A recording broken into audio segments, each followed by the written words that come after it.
Welcome to another episode of Coffee and Whiskey with Ivy. You know, the most difficult part about doing these weekly shows are not to repeat what I have done before. So today, I hope I can do some topics which I've never spoken about before.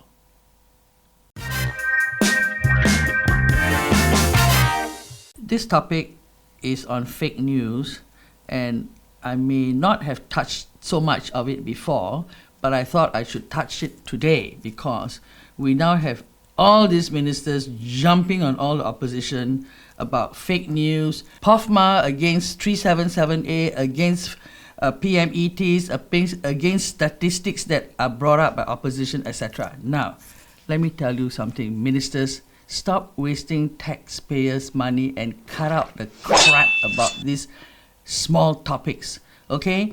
There are many PMETs who are out of jobs. Why do you think there are so many people in the gig economy? Travel in a limo car and speak to the limo driver. They are all unemployable at age 45 to 50. All right? Go and find out why there are so many gig workers. Why are there so many food deliveries done by people on PMDs, and why the ban on PMDs created such a big issue. Stop sweating the small stuff, get to the ground and look at people who are suffering because of the downturn in industry.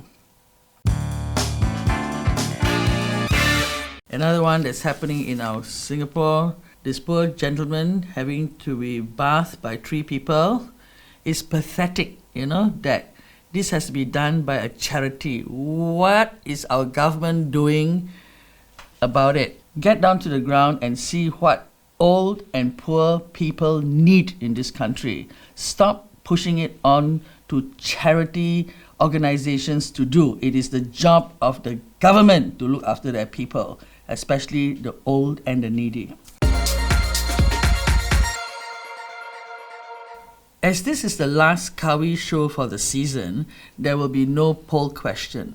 But here are the results of last week's poll question, which was, is building the Cross Island Line under the nature reserve a good decision? 17.6% said yes. And these are the reasons. I am a Grab driver. Every time a passenger travels from Ang Mo Kio to Choa Chu Kang, we have to skirt around the whole catchment area. I feel guilty pumping out so much fumes. I'm glad the train does not do that. Build an underground highway alongside with the underground train and track. It will not disrupt the lives of the human population during its construction. The wildlife too can be cordoned off the areas of construction. This will be the most economical, sensible way. It would be stupid to think that it would be too deep, as there are already tunnels twice the depth. As far as I understand, our deepest tunnel is 60 meters below ground. This east-west tunnel is for our electricity cables. This cross-island line will be 70 meters underground, and it will carry a lot of human lives.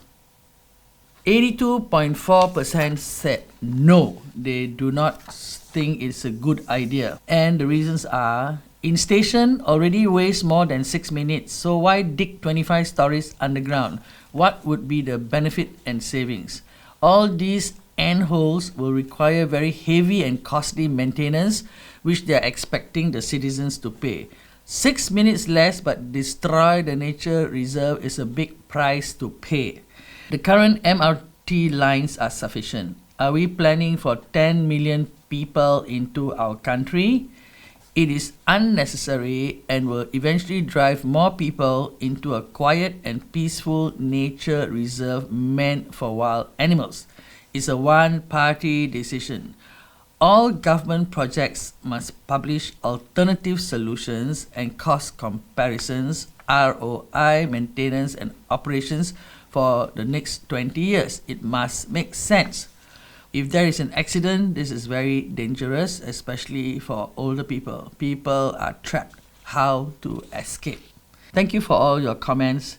I'm sure they will still make some difference. It's never too late to admit that we have made the wrong decision.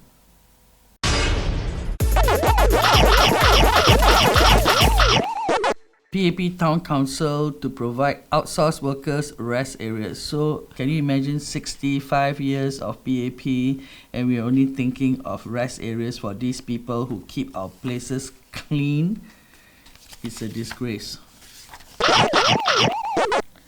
Climate change, which we must still continue talking about, but which to me is a lot of crap unless we are prepared to recycle, reduce, reuse, and really spend money to make people go towards that.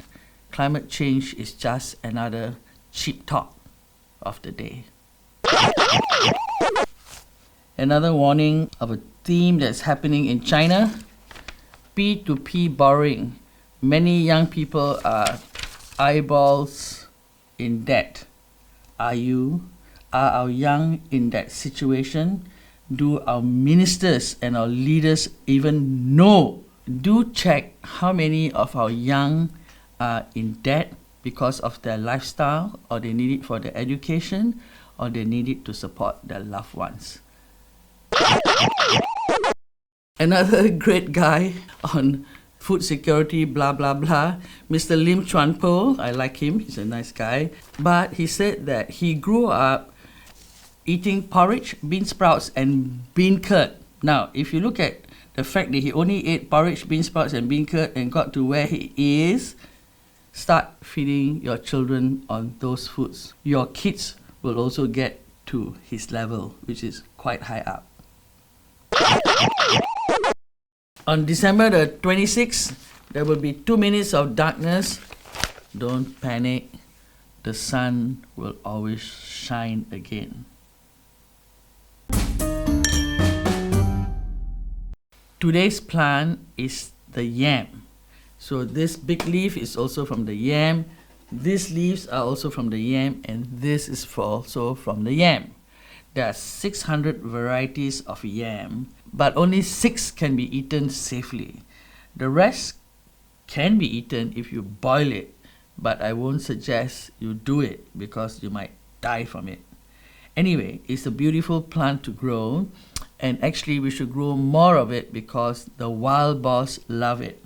They love to visit my farm because we grow lots of yam. Don't complain about me feeding the wild boars because your loved one may die and return to my farm as a wild boar, because all life visits paradise.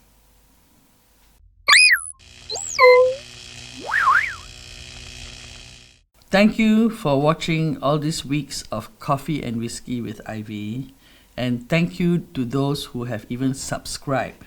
Remember, as we end this year and enter into another new year, which may be quite uncertain, let's just try to be kind, right? And especially to those who can make the difference to people's lives, try to be kind, because poor people and old people only need kindness.